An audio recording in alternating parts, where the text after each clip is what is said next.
Renato Alvarenga tinha 55 anos, uma fábrica têxtil em Uberaba e 23 anos investidos em uma convicção: que Chico Xavier era um homem que enganava os fracos. Em fevereiro de 1994, a filha dele encontrou uma caixa de metal escondida no fundo de um armário. Dentro havia um envelope selado com o nome do pai escrito em letra desconhecida. Renato nunca havia tocado naquele envelope. Quando Fernanda leu a carta em voz alta numa manhã de sábado, ele levantou da cadeira, foi para o quarto e fechou a porta. Ficou lá 3 dias, porque o que estava escrito naquele papel destruiu a história que ele havia contado sobre si mesmo por mais de 2 décadas. A fábrica de Renato ficava na rua Arthur Machado, em Uberaba, Minas Gerais. 240 funcionários, uma linha de produção de tecido de algodão que abastecia lojas em 5 estados, prêmios regionais de empreendedorismo emoldurados num porta-retratos sobre a mesa de madeira do escritório. E uma narrativa que ele cultivava com o mesmo cuidado que colocava nos contratos. Homem que começou do nada, ergueu tudo sozinho, sem herança, sem favor, sem a mão de ninguém por baixo do braço. Essa narrativa era o centro de tudo que Renato havia construído fora da fábrica também. Era o que ele ensinava ao filho mais velho, Eduardo, quando Eduardo entrou no negócio ainda adolescente. Era o que dizia nas raras entrevistas para o jornal da cidade. Era o que punha na boca quando um jovem lhe pedia conselho. Chegou do zero, construiu com as próprias mãos. Isso dizia. Mas havia algo que guardava desde 1969. Algo que tinha a ver com uma mulher chamada Marta Evangelista. Marta tinha 28 anos quando ele a conheceu, num baile do Clube Social de Uberaba, em julho de 1965. Filha de um comerciante de tecidos de Uberlândia, Nelson Evangelista, que tinha um armazém no centro da cidade e uma reputação de honestidade que os vizinhos mencionavam toda vez que o nome dele aparecia numa conversa. Marta era a filha mais velha. O irmão, Márcio, tinha 6 anos a menos. A família Evangelista não era rica.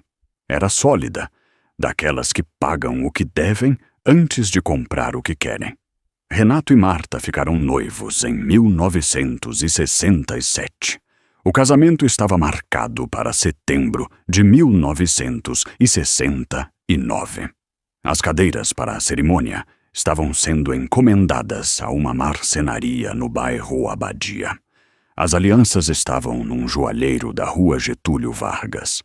A família de Marta havia começado a bordar os guardanapos do enxoval. Eram 4 anos juntos, 4 anos de domingos na casa dos pais dela. Almoços com o Nelson falando sobre o comércio do Triângulo. Marta lavando a louça com a mãe, enquanto os homens ficavam na varanda com o café.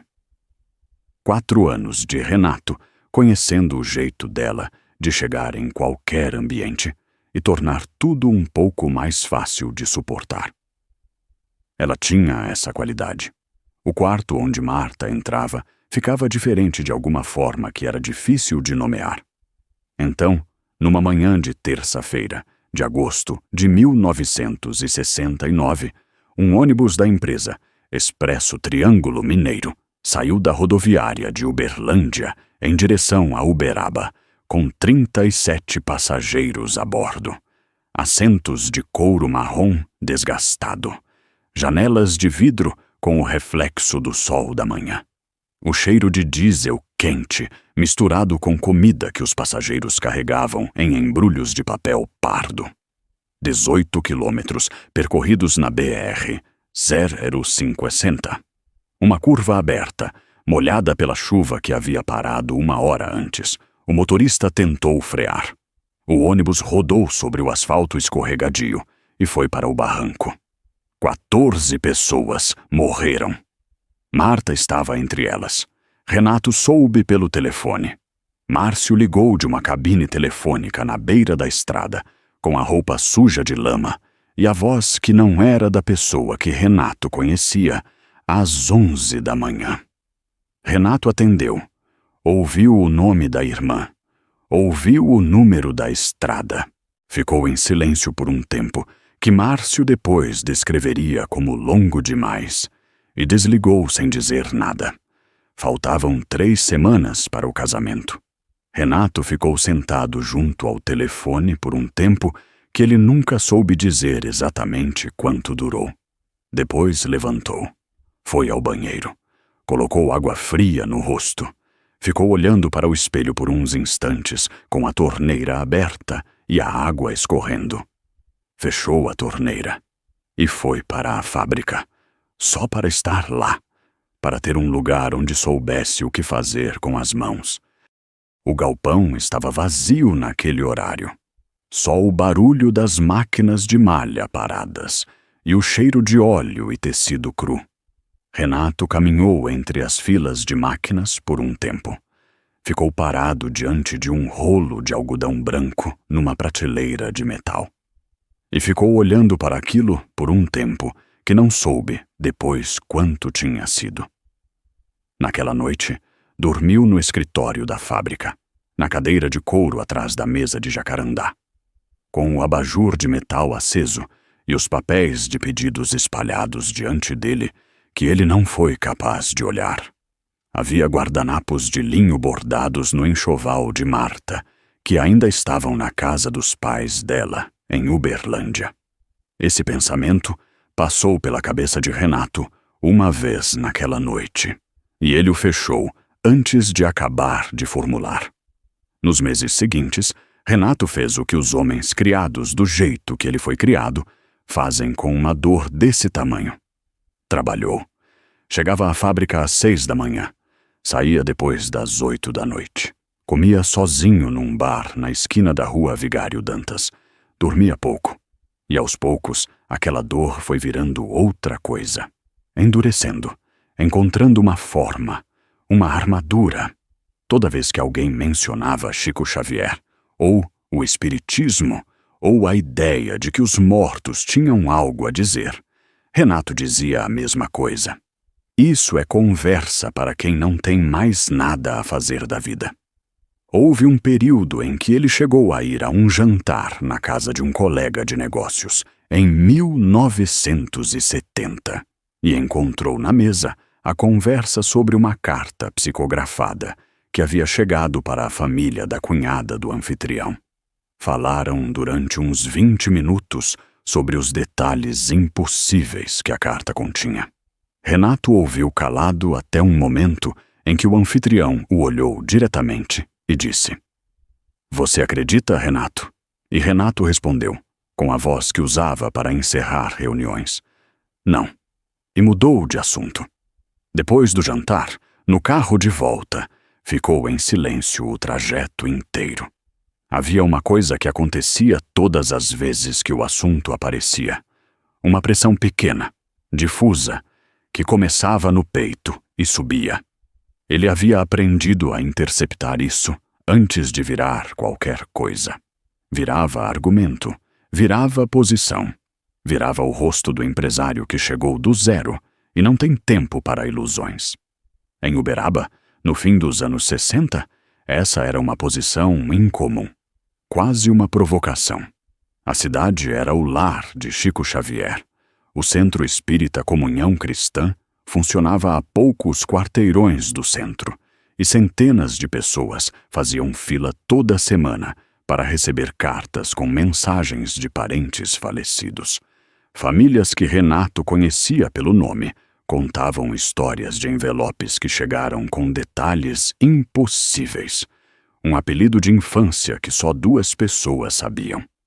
Um esconderijo de dinheiro dentro do forro de um guarda-roupa.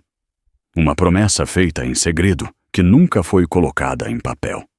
Renato ouvia essas histórias e ficava em silêncio. Depois dizia o que dizia, mas havia algo mais por baixo dessa postura que a deixava tão rígida, tão necessária para ele. Em 1966, 3 anos antes da morte de Marta, Renato havia recebido um empréstimo, não de um banco, da família dela. Nelson Evangelista havia colocado o equivalente a 30 mil cruzeiros na empresa, ainda incipiente de Renato, porque confiava no homem que seria genro. Porque achava que Renato e Marta iam construir algo juntos e que esse aporte era o início de um projeto compartilhado. Nelson não pediu garantias, não pediu papel assinado, colocou o dinheiro, deu um aperto de mão e disse que acreditava no rapaz. O acordo foi verbal, nada registrado. Quando Marta morreu, Renato entrou em colapso. E quando saiu do colapso e voltou a funcionar, esse dinheiro estava soterrado sob tudo o mais. Nelson Evangelista morreu 2 anos depois, em 1971, de um problema cardíaco, sem ter visto 1 centavo de volta. Márcio ficou com 24 anos, sem pai, sem irmã, sem o dinheiro que a família havia colocado numa empresa que valia agora muito mais do que 30 mil cruzeiros. E Renato continuou construindo a história do homem que havia chegado sozinho. Isso é o que precisa estar no fundo da cabeça quando você entra com ele, em setembro de 1971. No Centro Espírita. O que vem agora vai mudar o que você acha que entendeu até aqui. Um encarregado da fábrica chamado Sebastião Ferreira havia contado, na hora do almoço de uma quinta-feira daquele setembro, que a esposa falecida dele havia mandado uma carta através de Chico Xavier. Sebastião era um homem de poucas palavras, filho de lavrador de Araguari, com calos nas mãos e uma voz que não tinha o tom de quem inventa história. A esposa havia morrido 2 anos antes de câncer. A carta mencionava o lugar exato onde ela guardava as economias da família, dentro de um forro de guarda-roupa que nem os filhos conheciam. Mencionava um apelido que só os dois usavam, e uma pendência com uma prima de Valadares, que Sebastião havia esquecido completamente. Renato ouviu isso com a colher de sopa parada no ar. Ficou olhando para Sebastião por um instante. Não disse nada. Naquela mesma tarde, pediu o endereço do centro a outro funcionário, sem explicar o motivo. E há perguntas que ficam aqui sem resposta por enquanto. O que estava escrito naquelas 4 páginas que Chico Xavier escreveu com o nome de Renato no topo? Por que ele ficou 23 anos sem abrir? O que a filha encontrou dentro daquela caixa de metal em fevereiro de 1994? E o que Marta pediu que foi tão específico, tão direto, que Renato precisou de 3 dias trancado num quarto para conseguir sair e enfrentar a filha de 14 anos que o esperava na cozinha? Cada uma dessas perguntas vai ser respondida, mas precisa estar na sala com ele primeiro. O Centro Espírita Comunhão Cristã de Uberaba tinha paredes caiadas de branco, com manchas de umidade embaixo, cor de terra velha, que a cal não cobria mais direito. Cadeiras de madeira enfileiradas como numa sala de aula. Um cheiro de vela acesa e flor de coroa que ficava impregnado na roupa depois que você saía. Uma mesa comprida, coberta com um pano branco na frente da sala, com 2 castiçais e uma jarra de água. Uma janela alta de vidro fosco que filtrava a luz alaranjada do entardecer de setembro. Havia pelo menos 100 pessoas naquela quinta-feira à noite. O espaço comportava 80 com conforto. Tinha gente encostada nas paredes dos 2 lados, mulheres mais velhas com terços enrolados na mão. Homens de meia-idade com o rosto fechado, de quem foi lá com uma pergunta que não consegue fazer em voz alta. Jovens que haviam ido junto com os pais e ficavam com os olhos passeando pelo ambiente, com aquela mistura de curiosidade e cerimônia que a geração deles tinha para o que era do mundo dos adultos. Renato chegou cedo e ficou de pé nos fundos, encostado na parede, com os braços cruzados, camisa social de listras finas, colarinho abotoado, sapatos de couro engraxado. O rosto de quem foi lá para trabalhar. Chico Xavier entrou pela porta lateral com alguns minutos de atraso. Camisa branca de manga curta, óculos de aros grossos e escuros, cabelo branco e fino, que a luz das velas deixava quase prateado. Pequeno, muito menor do que Renato havia imaginado a partir das histórias que chegavam à fábrica. Caminhou devagar até a cadeira, na frente da mesa, cumprimentou as pessoas ao redor com um aceno de cabeça e sentou. Ficou em silêncio por um tempo considerável. Mãos abertas sobre o pano branco, olhos fechados. O ventilador de teto no canto da sala girava com aquele barulho ritmado de pá velha. A sala ficou em silêncio também. Aquele tipo de silêncio que não é ausência de barulho, que pesa, que você sente no externo. Depois de uns 3 minutos, Chico pegou uma caneta e começou a escrever. Rápido, muito mais rápido do que qualquer pessoa escreve quando está pensando. A mão se movia sem pausas, sem hesitações, sem olhar para o papel. A cabeça permanecia levantada, os olhos entreabertos e distantes, como os de alguém que está ouvindo alguma coisa que os outros no quarto não ouvem. A caneta deslizava sobre folhas de papel ao maço, pautado que um colaborador ia colocando à frente de Chico à medida que cada página ficava cheia. Renato observou tudo isso dos fundos com o mesmo olhar que usava quando inspecionava um lote de tecido com suspeita de irregularidade, procurando o fio fora do lugar. O gesto calculado. A pausa que revelasse ensaio.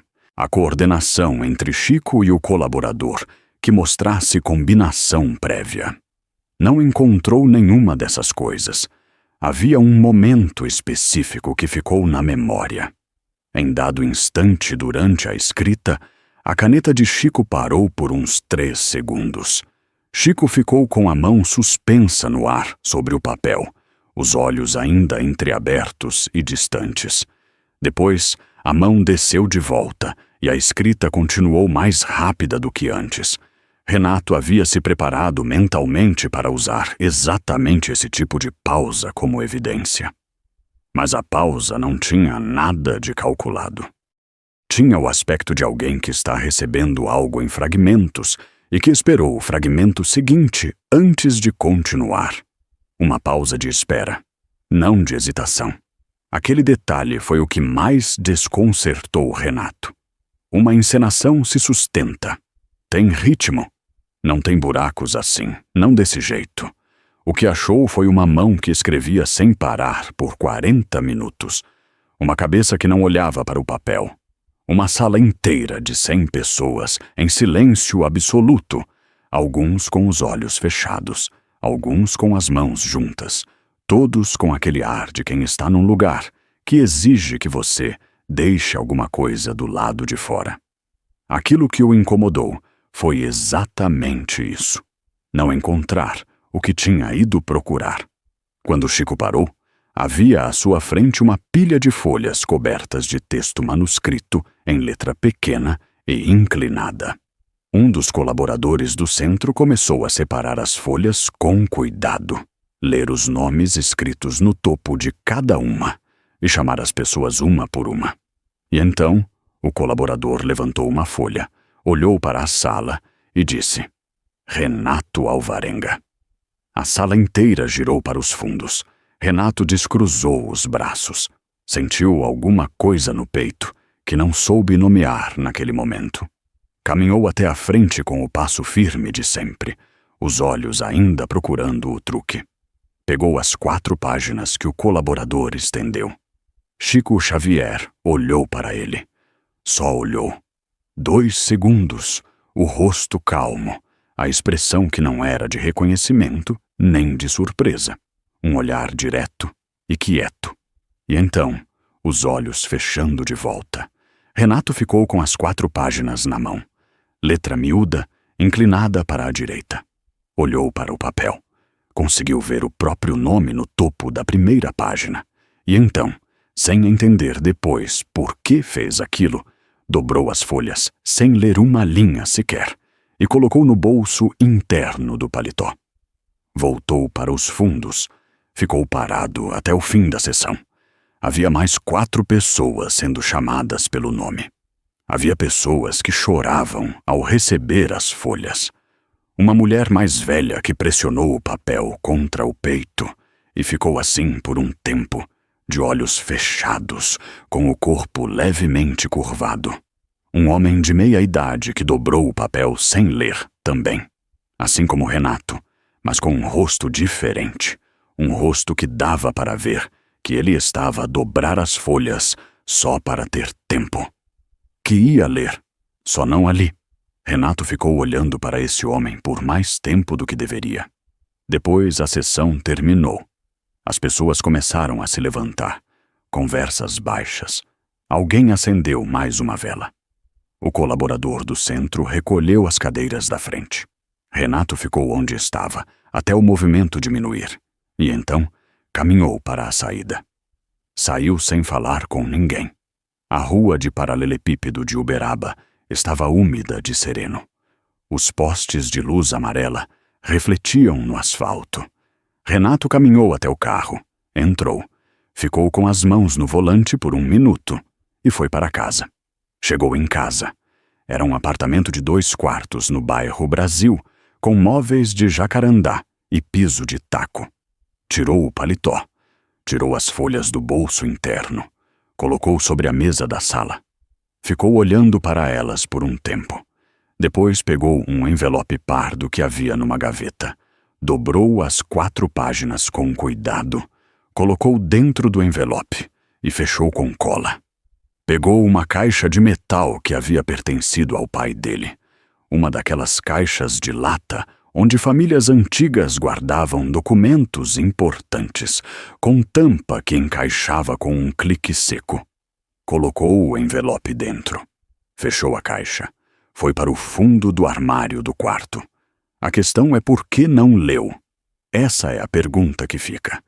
E a resposta que Renato deu décadas depois, numa conversa com Fernanda, foi direta. Ler aquela carta significava ter que decidir o que fazer com o que estava escrito dentro. E ele não estava pronto para isso. Mas há algo mais nessa resposta que a resposta não diz. Um homem convicto de que aquilo tudo era invenção não precisaria de 3 décadas para decidir o que fazer com um papel sem valor. O ato de guardar contradiz a postura. O fato de não jogar fora diz algo que as palavras dele nunca disseram em voz alta. Havia uma parte dele que sabia, e essa parte ele tratou de enterrar embaixo de cada ano que passou. A fábrica cresceu. No início dos anos 70, Renato comprou 2 máquinas novas de uma empresa falida em São Paulo. Em 1974, abriu o 2º galpão. Em 1978, casou de novo, com uma mulher chamada Beatriz Moreira, professora do ensino fundamental, cabelo curto e gosto por plantas em vasos na janela. Tiveram Fernanda em 1980. Eduardo, filho de um relacionamento de juventude, estava na fábrica como aprendiz desde os 16 anos e foi virando o braço direito do pai aos poucos. A caixa de metal fez a mudança do apartamento para uma casa maior no bairro Brasil. Ficou num armário de roupeiro grande, atrás de caixas de sapato e de documentos antigos da fábrica. Depois do 2º galpão, quando Renato trocou de escritório e reorganizou os papéis, a caixa foi junto. Ficou no armário do novo quarto, atrás dos cobertores que só saíam no inverno. Eduardo encontrou a caixa uma vez, em 1985, quando estava ajudando o pai a reorganizar o armário. Levantou, perguntou o que era. Renato disse documentos antigos da empresa e pegou de volta. Eduardo não insistiu. E havia certas noites que Renato ficava em silêncio na poltrona da sala, depois que todo mundo havia ido dormir, com a televisão desligada. Só a luz do abajur de canto e o barulho da rua de Uberaba lá fora. Nessas noites, segundo o que Beatriz descreveu uma vez a uma amiga próxima, ele ficava com uma expressão que ela não sabia nomear. Quando era preocupação com a fábrica, ela reconhecia aquele olhar de cálculo que ficava nos olhos. Aquilo era diferente. Um peso quieto, de dentro para fora. E ela havia aprendido, nesses anos todos, a não perguntar sobre aquilo. Sebastião Ferreira, o encarregado que havia contado a história da esposa, morreu de derrame em 1983. Chico Xavier deixou Uberaba em 1981 para morar em Pedro Leopoldo. Renato abriu a filial em Uberlândia no meio dos anos 80. A caixa de metal foi junto nessa mudança também. 23 anos. O envelope amarelando dentro da caixa. Nessa parte da história, tem algo que o canal organizou para quem quer ir mais fundo. Uma guia reunindo os casos de psicografia mais documentados ao redor de Chico Xavier, com o contexto histórico de cada um, os centros envolvidos e o que aconteceu depois nas famílias que receberam essas cartas. Está no link da descrição e no comentário fixado. Vale a leitura. Mas fica aqui, porque agora a história vira o que você veio ver. Em fevereiro de 1994, Renato Alvarenga foi internado no Hospital de Clínicas de Uberlândia para uma cirurgia no joelho. Problemas numa cartilagem que ele havia ignorado por 2 anos, até não conseguir mais ignorar. Eduardo foi buscá-lo e levou. Beatriz ficou em casa. Fernanda, que tinha 14 anos, ficou com a mãe. No segundo dia, com o pai fora, Beatriz foi ao mercado.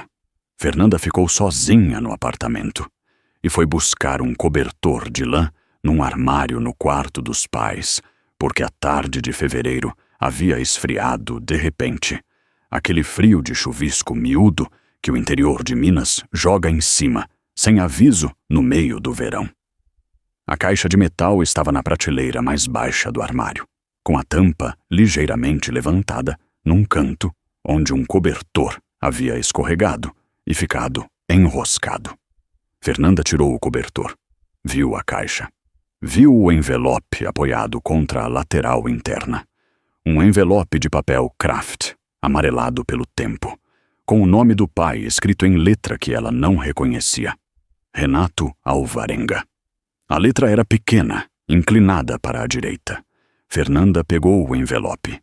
Verificou que estava selado. Virou para o verso, em branco.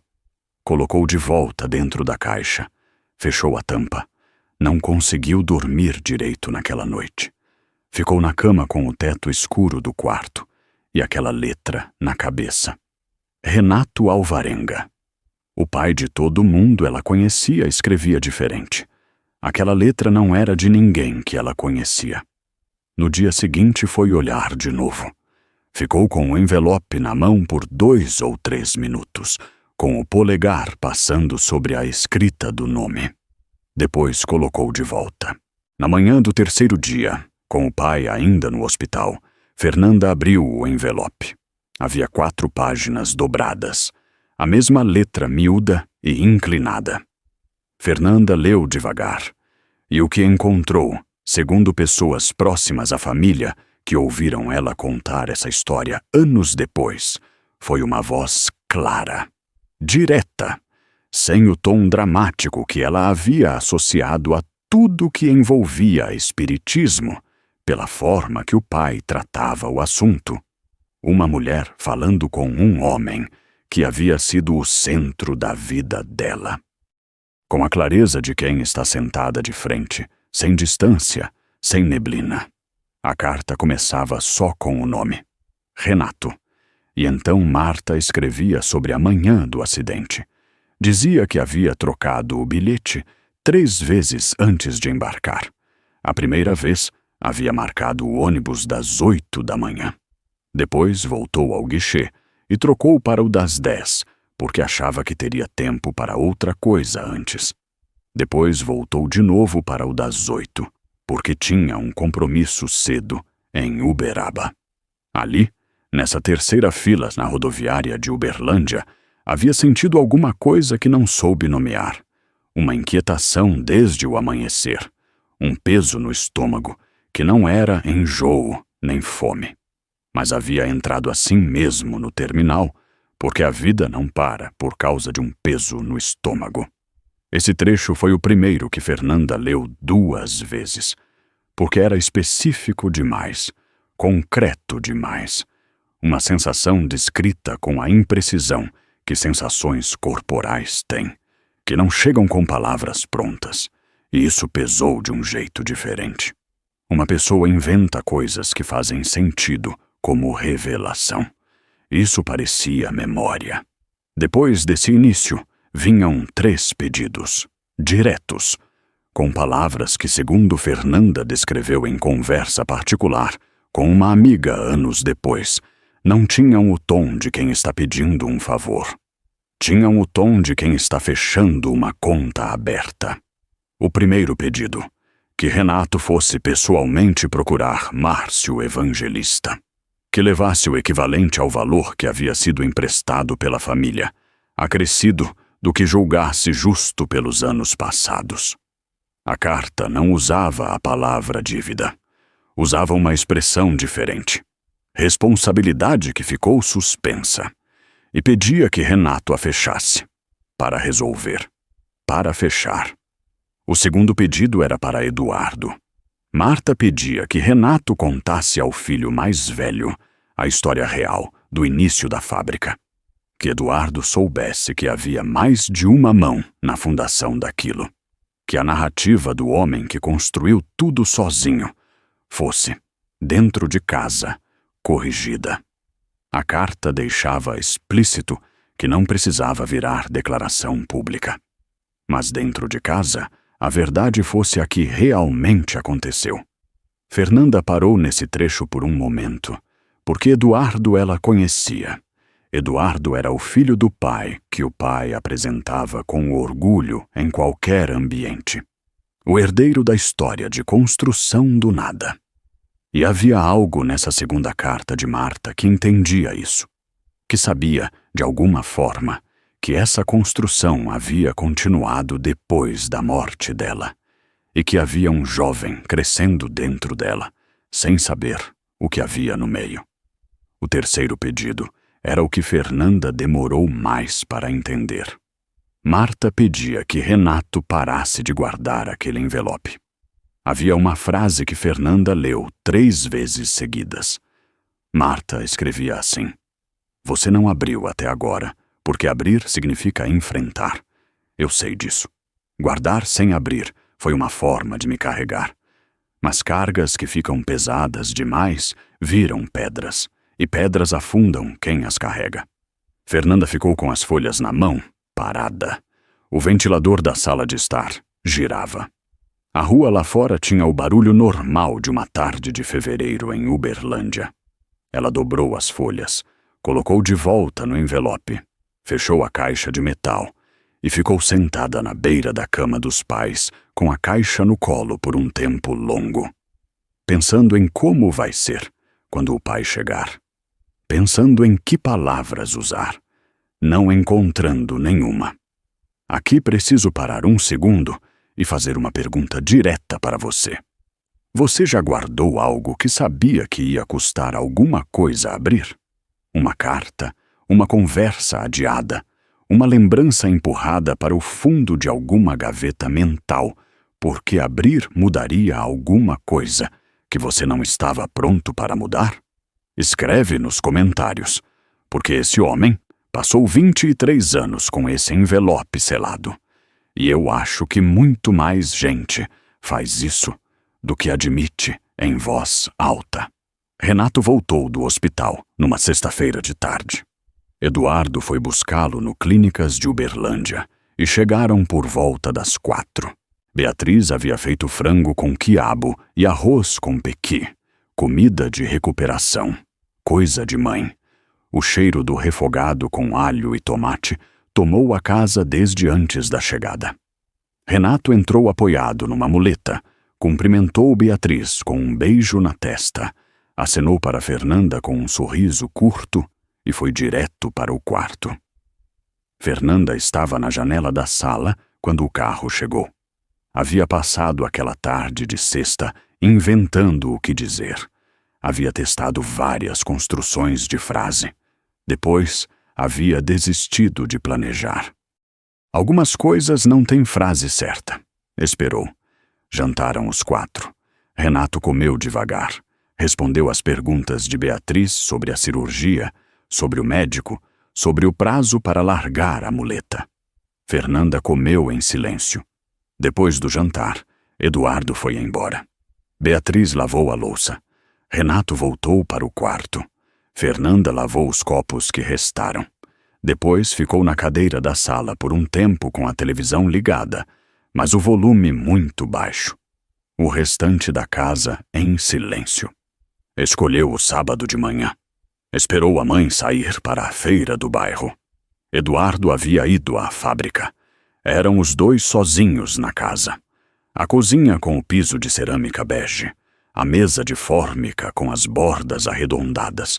O sol de manhã cedo, entrando pela janela que dava para o jardim de Beatriz, com os vasos de samambaias e begônias cor-de-rosa nos parapeitos. Pão de queijo na chapa. Café numa caneca grande. Fernanda colocou a caixa de metal sobre a mesa. Renato olhou para a caixa. Depois olhou para a filha. O rosto foi ficando rígido. Aquele rosto de negociação que ela conhecia desde pequena, quando ele voltava de alguma reunião difícil e ficava ao telefone na sala, com a voz controlada, enquanto ela fingia dormir no corredor. Ela disse: "Eu li, pai. Preciso que você me conte o que isso significa." Renato ficou em silêncio por um tempo. Depois, levantou da cadeira, com a muleta. Atravessou o corredor sem dizer nada. Entrou no quarto. A porta fechou com um clique. Fernanda ficou na cozinha com a xícara de café na mão e a caixa de metal sobre a mesa. Beatriz chegou da feira 1 hora depois, com sacolas pesadas e o rosto vermelho do sol. Viu a porta do quarto fechada e o rosto da filha. Perguntou o que havia acontecido. Fernanda disse que o pai estava descansando. Não contou mais. No segundo dia, Beatriz bateu na porta 2 vezes com o nó dos dedos. Renato respondeu de dentro que estava bem, que precisava de tempo. Ela aceitou. Era a mulher que sabia quando um homem precisava do silêncio que ele pedia e quando não era hora de forçar. Eduardo ligou no segundo dia de tarde. Fernanda atendeu. Ele perguntou pelo pai. Ela disse que estava recolhido. Eduardo insistiu. Fernanda contou o que havia encontrado, o que havia lido, o que havia colocado sobre a mesa. Do outro lado da linha, Eduardo ficou em silêncio por um instante. Depois disse apenas: "Eu não sabia de nada disso." Fernanda disse que sabia que não sabia. Eduardo ficou quieto por mais um momento. Depois disse que ia deixar o pai ter o tempo que precisava. Que quando estivesse pronto, ia conversar. A voz dele tinha alguma coisa que Fernanda identificou só depois, quando pensou no telefonema com distância. Não era raiva. Era o processo de alguém que está recalibrando alguma coisa importante.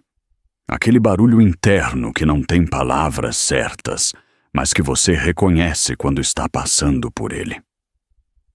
Por esses 3 dias, o quarto de Renato ficou em silêncio. Beatriz deixava a comida na frente da porta. Às vezes a comida estava comida quando ela voltava para checar. Às vezes estava intacta. No 3º dia de manhã, a porta do quarto abriu. Renato saiu com a barba de 3 dias, camisa de dormir amassada, os pés descalços no piso frio do corredor, mas os olhos de alguém que dormiu pouco e acordou de algum lugar diferente, sem aquela tensão habitual que ficava ao redor da boca dele quando algo pesava. Caminhou com a muleta até a sala. Sentou na poltrona de couro que ficava perto da janela, com vista para a rua. Chamou Fernanda pelo nome. Ela estava na cozinha. Veio. E pela primeira vez na vida dela, Renato Alvarenga contou a história real. O empréstimo de Nelson Evangelista. Os 30.000 cruzeiros colocados na empresa, quando ela ainda era um projeto, numa sala alugada no centro de Uberaba. O acordo de palavra entre 2 homens. A morte de Marta. A morte do Nelson, 2 anos depois. E os 25 anos que se seguiram construindo uma versão de si mesmo que tinha um vão no meio. Um lugar onde deveria haver um nome que ele havia apagado. Contou também uma coisa que Fernanda não estava esperando. Que nos primeiros anos depois da morte de Marta, havia pensado em procurar Márcio várias vezes. Havia chegado a discar o número por 2 vezes. As 2 vezes havia desligado antes de alguém atender. Porque procurar Márcio era procurar tudo aquilo de uma vez. Era levantar uma laje que havia colocado com cuidado no início dos anos 70 e nunca mais mexido. Fernanda ouviu sem interromper. 1 ou 2 vezes o pai parou no meio de uma frase, ficou olhando para um ponto fixo na parede. Depois continuou. Era um homem que havia passado 23 anos articulando uma versão de si mesmo e que agora estava desmontando essa versão, peça por peça, diante de uma adolescente de 14 anos, que era a única pessoa com quem ele conseguia fazer isso, porque ela havia chegado sem pedir, porque ela havia encontrado sem buscar, porque de alguma forma isso tirava o peso da escolha. Quando Renato terminou, ficaram em silêncio por um tempo, que ela depois descreveu como o mais honesto que havia vivido com o pai em 14 anos. Depois, ela disse, devagar, "A gente vai achar o Márcio." Renato disse, "Sim." Encontraram o endereço de Márcio Evangelista por meio de um conhecido de Uberlândia que havia trabalhado com a família Evangelista nos anos 70. Márcio tinha 47 anos, em 1994. Morava num quarto de pensão no bairro Fundinho, em Uberlândia. Um quarto pequeno no 2º andar de um sobrado antigo de fachada cor-de-rosa, desbotada, com janela alta gradeada de ferro enferrujado e vista para um quintal com uma mangueira velha e chão de terra batida. Ventilador de mesa encostado na parede. Um fogão de 2 bocas no corredor compartilhado. Uma prateleira com uns poucos livros e uma foto emoldurada de uma mulher mais velha. Renato e Fernanda foram numa manhã de março. O carro de Renato estacionou na rua de paralelepípedo do Fundinho, entre um botequim com cadeiras de plástico na calçada e uma barbearia com porta de vidro embaçado. Subiram a escada de madeira escura. Fernanda bateu na porta. Márcio abriu. Camisa aberta, cabelo grisalho, olhos escuros que reconheceram Renato antes de qualquer palavra ser trocada. Ficou olhando para o rosto dele por um tempo que foi mais longo do que um olhar casual. Depois abriu a porta e deixou entrar. Sentaram. O ventilador de mesa ligado no canto. O barulho das crianças que brincavam no quintal ao lado. O cheiro de madeira antiga, café velho e o leve odor de umidade das paredes do sobrado. Renato começou a falar. Direto, sem construção lenta. O empréstimo. Os anos. O que deveria ter sido feito. E não foi. O nome de Nelson. O quanto aquele dinheiro havia representado nos primeiros anos da empresa. Márcio ouviu tudo sem interromper. Quando Renato terminou, Márcio levantou da cadeira. Foi para o corredor. Ficou lá uns 10 minutos, o barulho da água aquecendo no fogão de 2 bocas, o cheiro de café novo cobrindo o resto. Depois voltou com 3 xícaras numa bandeja de plástico desgastado. Esse detalhe do café. Tem coisas que só fazem sentido se você cresceu num tipo de lar específico. Quando a palavra acabou e o silêncio ficou grande demais, vai para a cozinha e faz alguma coisa com as mãos.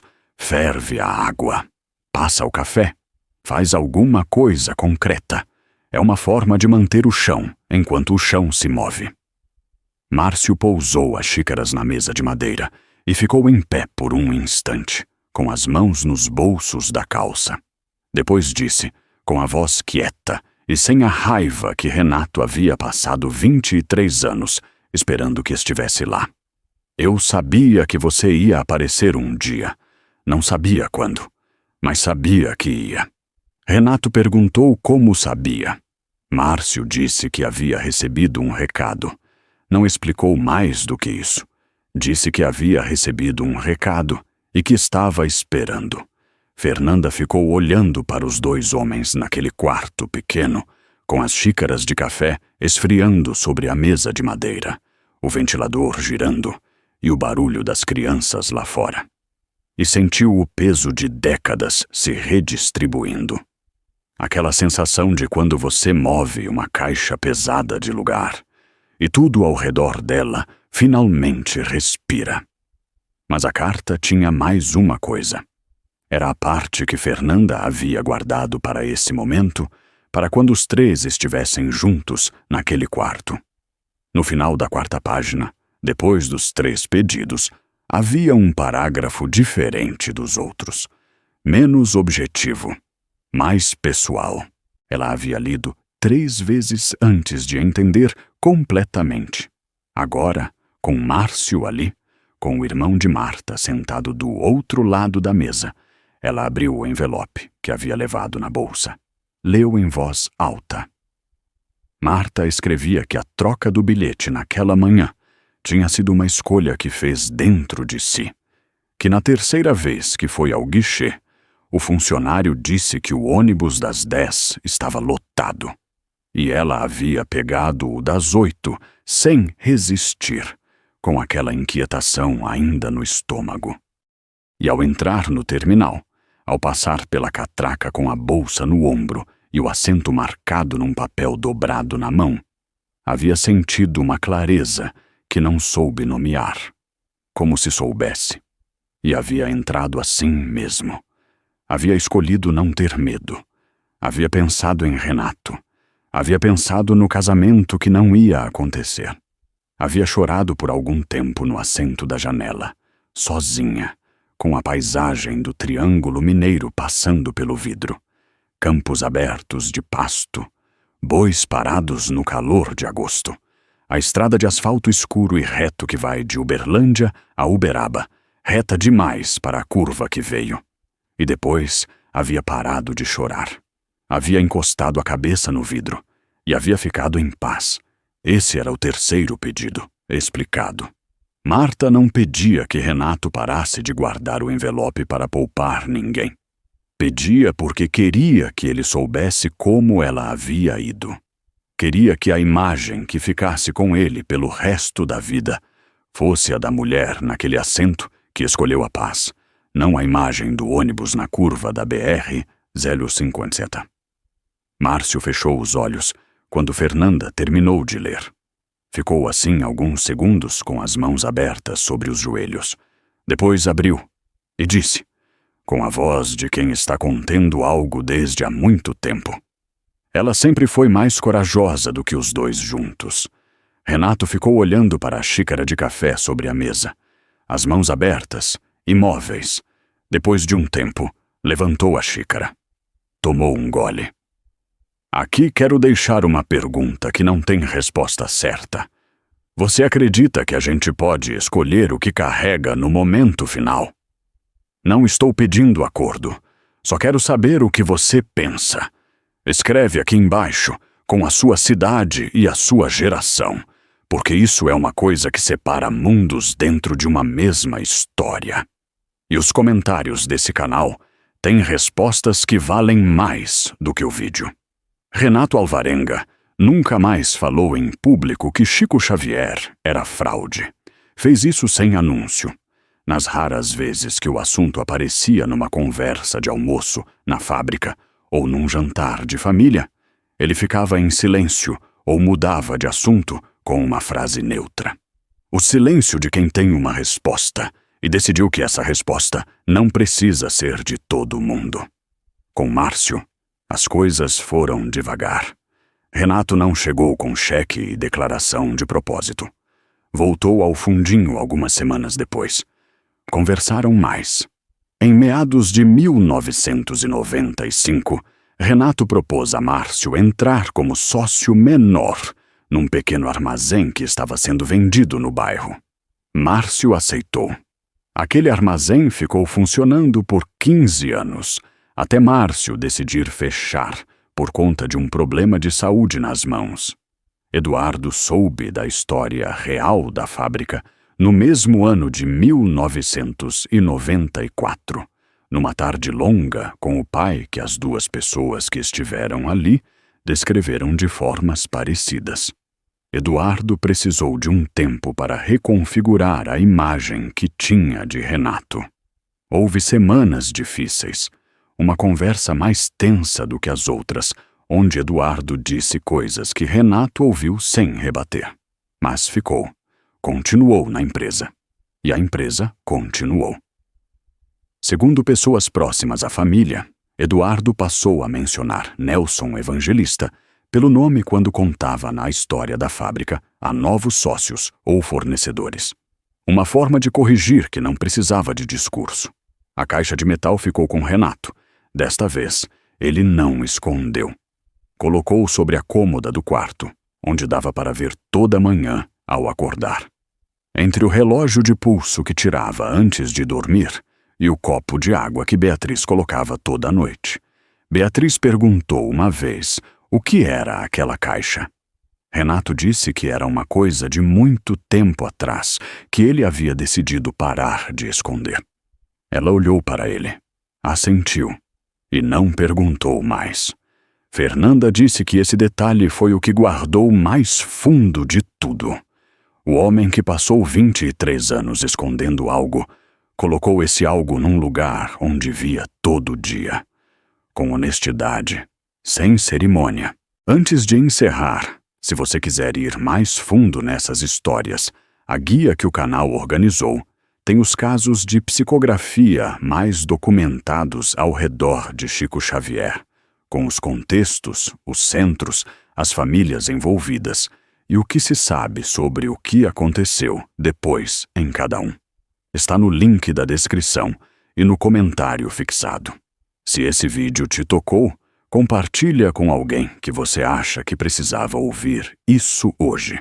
E deixa aqui nos comentários qual cidade você é, quantos anos tem, e se você já viveu algo que te obrigou a rever uma certeza que você carregava há muito tempo. Renato morreu em 2008, aos 69 anos, de um infarto durante um fim de semana. Fernanda estava com ele nas semanas antes, num quarto de hospital de Uberlândia, onde ficou internado pela última vez. Contou que ele estava sereno, que havia dias em que ficava olhando pela janela, com o pensamento num lugar que ela não conseguia alcançar. O olhar quieto que ela havia aprendido a reconhecer nos anos depois de 1994. Numa tarde de sol daquelas semanas finais, Renato disse uma coisa. Disse: "A Marta sabia mais do que eu sobre o que a gente consegue largar." Fernanda não respondeu. Pegou a mão do pai. Ficaram assim os dois, com o sol de fim de tarde entrando pela persiana do quarto, o barulho suave do corredor do hospital lá fora, até ele fechar os olhos. A caixa de metal ficou com Fernanda. Ela ainda tem. E a carta está dentro. Segundo pessoas que conheceram essa família ao longo dos anos, aquele envelope amarelado passou por mais mãos do que Renato imaginou quando o dobrou naquela quinta-feira de setembro de 1971. E cada pessoa que o leu ficou com uma versão diferente da mesma pergunta. O que você faria com uma mensagem que sabe que vai custar alguma coisa receber? Chico Xavier ficou 30 anos em Uberaba antes de partir para Pedro Leopoldo. Em ambas as cidades, em qualquer quinta-feira de qualquer mês do ano, havia pessoas esperando numa cadeira de madeira com um nome escrito numa folha de papel. Havia envelopes entregues, havia envelopes abertos, e havia envelopes que ficavam numa caixa no fundo de um armário por décadas, porque às vezes a mensagem chega antes de a pessoa estar pronta para receber o que ela pede. O que as pessoas que ficavam em volta de Chico Xavier descreviam, todas, de formas diferentes, mas com o mesmo núcleo, era isso. As cartas não resolviam nada por si mesmas. Eram um começo, não um encerramento. O que você fazia depois de abrir o envelope era o que importava de verdade. E na maioria das histórias que circulavam por Uberaba e por Pedro Leopoldo, o depois era exatamente onde as pessoas ficavam paralisadas por mais tempo. Renato ficou 23 anos nesse depois. O que a história do Renato diz sobre aquela época, sobre aquela geração de homens que construíram o Brasil dos galpões e dos tecidos e das fábricas de fundo de quintal que viraram empresas, é que havia uma dureza que serviu para construir, e uma dureza que foi longe demais, que havia uma confusão, de vez em quando, entre ser forte e ser fechado, entre não depender de ninguém e não reconhecer quem estava embaixo do chão onde você construiu. Quem passou por aquela época entende isso, de uma forma que gerações mais novas precisam ser explicadas, porque viveram por dentro. Há um detalhe final nessa história que Fernanda contou apenas uma vez, numa conversa que aconteceu anos depois. Ela disse que depois da morte de Renato, quando foi à casa dos pais arrumar as coisas, abriu a cômoda do quarto e encontrou a caixa de metal no mesmo lugar onde o pai havia deixado, sobre a cômoda. Visível. Ela ficou olhando para a caixa por um tempo, então a abriu. O envelope estava lá, a carta intacta, e havia uma coisa que ela não havia notado quando leu da primeira vez, em 1994.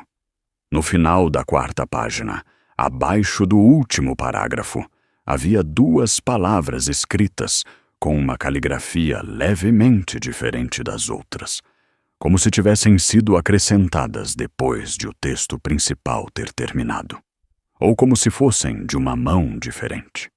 As 2 palavras eram: "Ele vai". Fernanda ficou olhando para isso por um tempo. Depois fechou o envelope, colocou de volta na caixa e levou para a casa dela, onde está até hoje. Se o que você ouviu hoje te tocou, se fez lembrar de uma época em que a fé tinha outro peso, o próximo vídeo é ainda mais forte.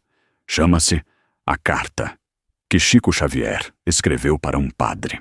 Trata de uma psicografia que chegou às mãos de um padre de Belo Horizonte em 1962, numa situação que envolveu a diocese local, e um documento guardado por 36 anos dentro de um arquivo paroquial fechado. Há um detalhe nessa carta que fez o padre em questão pedir demissão das funções que ocupava. A história completa está nesse vídeo aqui. E se você já assistiu, tem mais histórias como essa esperando por você aqui no canal. Esta é uma história criada com base no universo histórico e espiritual de Chico Xavier, com fins reflexivos e narrativos. Os personagens, situações e diálogos são ficcionais. Qualquer semelhança com pessoas